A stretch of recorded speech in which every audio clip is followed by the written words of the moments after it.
Hello students, so today we will be starting with the new topic. The new topic is MCQs. So today we will be discussing about MCQs on the forms of education. The forms of education that we have studied last class. So today we will be solving some of the MCQs on the forms of education. So let us discuss. Okay.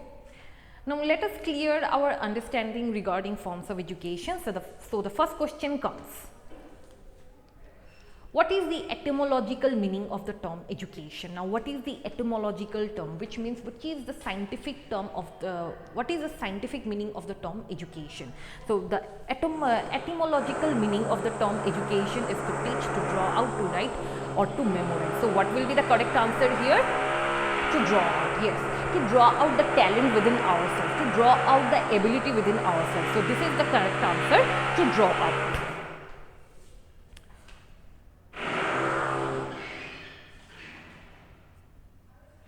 And the next question here comes.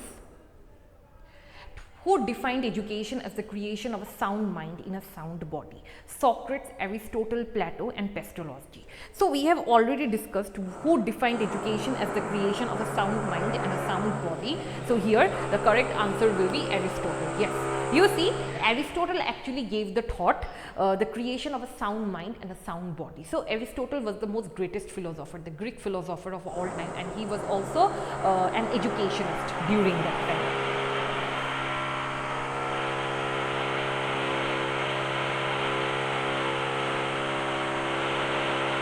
Okay, now the third question. Now the third question we will be going to, according to M.K. Gandhi, education is means to earn a livelihood, a preparation for war, an all-round drawing out of best in body, mind and spirit, a tool for replenishment.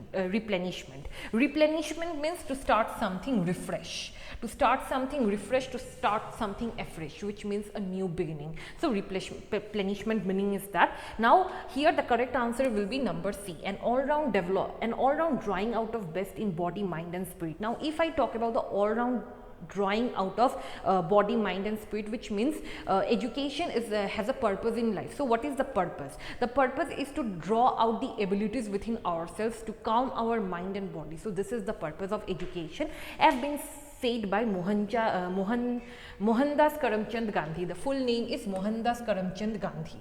So an all-round drawing of the best, which means to bring out the abilities within ourselves from the mind, body and spirit, which means to calm and to bring the abilities from our soul, from the spirit as well. So this has been said by M.K. Gandhi. Now let's go to another question. Okay, which is not a type of education here? So which is not a type of education here? Formal, informal, semi-formal or non-formal? We know about the formal education, we know about the informal education, we know about the non-formal education. Here the correct answer will be semi-formal. Here no meaning comes regarding semi-formal. Formal education is there, informal education is there, non-formal education is there, but semi-formal is not the correct answer here. I hope so you have understood, which means actually which is not a type of education, there is no type of education regarding semi-formal. So I hope so you have understood this one. Now let's go to the next question. The next question here is, what is the aim of the vocational education? Now what is the aim of the vocational education? To impart religious knowledge, to prepare individuals for specific jobs, to provide moral education, to develop physical fitness. So what is the aim of the vocational education? Now what do you mean by vocational education? Which means teaching particular skills to the students. The teaching of skills, the teaching of something valuable is known as the vocational education. Vocational education mainly comes of the teaching of skills, teaching of other skills. Teaching of other skills. So this is the vocational education. Here the correct answer of the vocational education is to prepare individuals for specific jobs. Yes, to prepare individuals for specific jobs. If there is enablement of skills, that time only the people will be understanding how to do those specific jobs. So as a result, vocational education, correct answer, to prepare individuals for specific jobs. Now another question here comes, John Dewey considered education as a tripolar process, unipolar process, bipolar process, none of the above. So what will be the correct answer here? You see, John Dewey has already told education as a tripolar process. Yes, John Dewey has already told education as a tripolar process. Why? Just because you see, here comes in the middle education. Here comes in the middle education, the teacher comes, the student comes, and here the most important element, the social environment comes. The social environment comes. So this is the main proportionate mentality of John Dewey. He thinks that education is a tripolar process. So I hope so this is clear.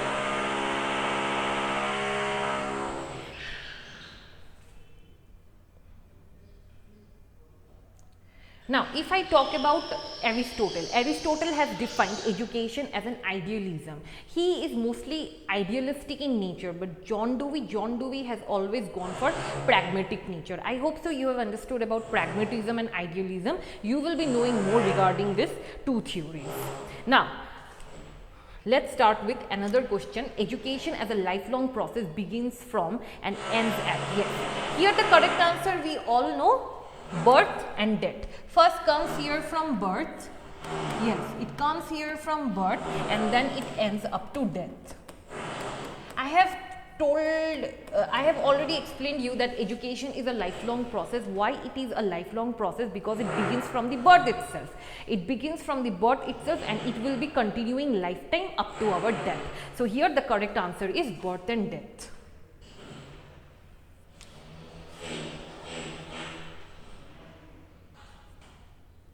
Now, eighth question, what is the scope of education? Now, what will be the scope of education here? Physical and mental development, moral and spiritual development, social and emotional development, or all of the above? It will be all of the above. I'm so sorry, excuse me. Here it will be all of the above. Now, what is the scope of education here? Physical and mental development. Yes, it defines the physical and mental development. Moral and spiritual development. Yes, it defines the moral and spiritual development. Social and emotional development. Yes, it also defines the social and emotional development. So the answer will be all of the above.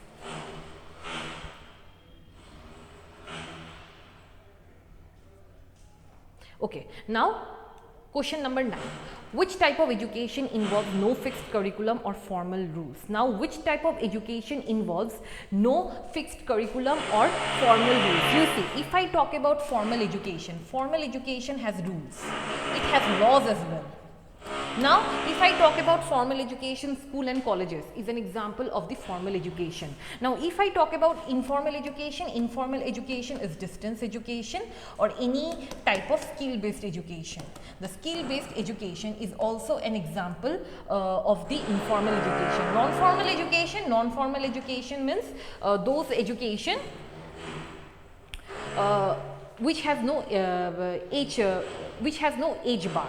Where there is no age bar education is there. You see, formal education is according to the age. Informal education also sometimes comes according to the age, but in non-formal education there is no barring age or there is no age bar. And also there is development of skills. If there is development of skills also, that time the formal education comes into existence. You see, if I talk about the non-formal education, the name was given by the International Committee. Why? Some of the people are there who doesn't get the formal education and the informal education. As a result, they will be getting non-formal education. At least some of the skills and learning can be provided to them. So this is non-formal education. So here the correct answer will be informal.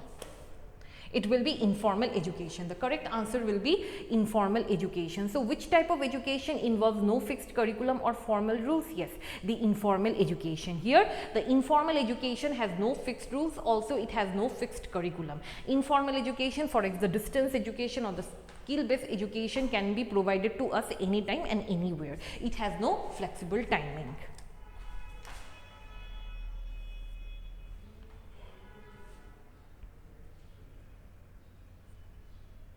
Now, we will be understanding To the next question, who describes education as a bipolar process? John Dewey, Sir John Adams, Plato, or Swami Vivekananda? Here the answer will be Sir John Adams. Yes, Sir John Adams has told education as a bipolar process. Why? He refers to the education as a student teacher process. Here student will be coming and student will be interacting with the teacher, and how they will be interacting with the help of education. So here if I talk about education, education is a bipolar process and it has been declared by Sir John Adams. Sir John Adams has told education to be as the bipolar process, and here if I talk about John Dewey says education as a tripolar process.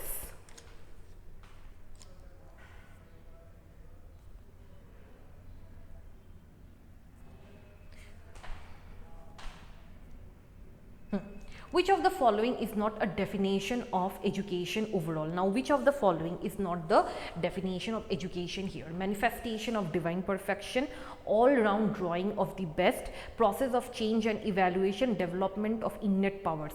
You see students, try to read the question very carefully. If I talk about here, which of the following is not a definition of education overall? You have to read the word overall. That time it will be coming, not a definition of education overall. The correct answer will be process of change and evaluation. Yes, the process of change and evaluation. Though education gives us a change, education is an evaluation process, but education here overall is the manifestation of divine perfection. You see, education gives us perfection, also all-round drawing of the best. Whatever abilities we have within ourselves, that all-round development of the best is also under this option.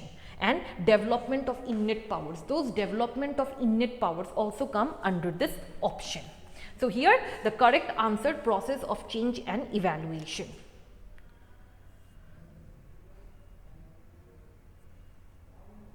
Now, education as an instrument of social change implies. Now, how education is an instrument of social change? Static cultural values, dynamic societal changes, reinforcing traditions, and none of the above. So, how education is considered to be the instrument of social change? So, what will be the correct answer here? Yes, dynamic societal changes. Here the correct answer will be dynamic societal changes. Now, if I talk about education, education is an instrument of social change. Yes, it is considered to be an instrument of social change. How? First of all, here comes dynamic societal changes. Now, if I talk about dynamic societal changes, when an individual comes into a part of education, that time he or she will be getting a social change, which means changing of the environment where he or she will be interacting with everyone. Whether it is on the religious ground, whether it is on the caste ground, each and every people will be interacting with him or her. So this is the part of the societal change. Now, static cultural values. If I talk about static cultural values, this is completely wrong. Why? Cultural values never go static. It changes. It changes from time to time. So there will be no stoppage or static cultural values. And if I talk about reinforcing traditions, not only reinforcing traditions, we don't learn only about traditions as a part of education. We are being taught about the cultural values, the moral values are there. Also, on the other hand, we understand a lot more beyond education. And here comes none of the above, but the correct answer will be dynamic societal changes.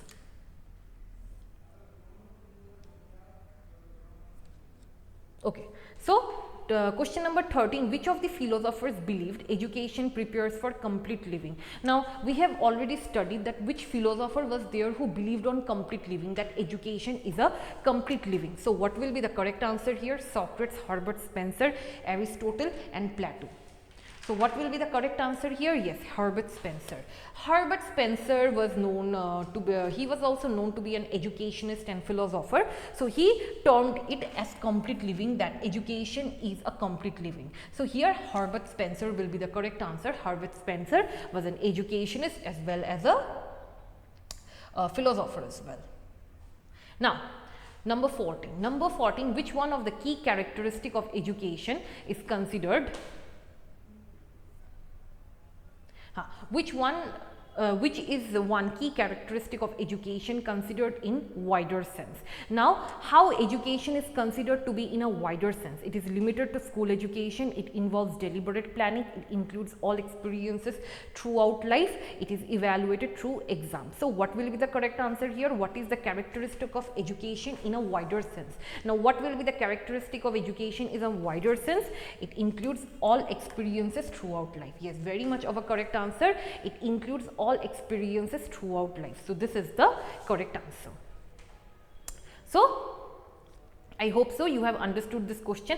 Now see, if I explain you from the beginning which one is the key characteristic of education considered in wider sense. Now here it is termed as wider sense, and here it has come limited. It is not limited. It is not limited to the school education first of all, and it is not deliberate planning. It doesn't involve deliberate planning. It involves dynamic planning, which means planning will be there. Also the flexible timing will be there regarding the characteristic. Also inflexibility is there. It is formal education and non-formal education. Wait a minute. If I talk about limited here, limited doesn't come here. Why? Because it is in wider sense. Limited doesn't come here because it is in wider sense, and it involves deliberate planning, but it doesn't involve deliberate planning, not slowly but in a dynamic way. You can see planning will be changing, or planning will be done from time to time. And also it includes all the experiences throughout life. Yes, it includes all the experiences throughout life. Why? You see, with the help of education only we get so many experiences. With the help of education only we get so many experiences. So as a result, it comes under the characteristic of education. It is evaluated through examination. Not only it is evaluated through examination, through other training as well, through other examinations as well. You see, there are a lot of examinations. Through formative assessment as well, through summative assessment as well, also through other showing of the skills as well, and showing of the as the part of the education as well. There are a lot of skills that can be shown to the evaluator itself. So it includes experiences throughout life. So this is the correct answer.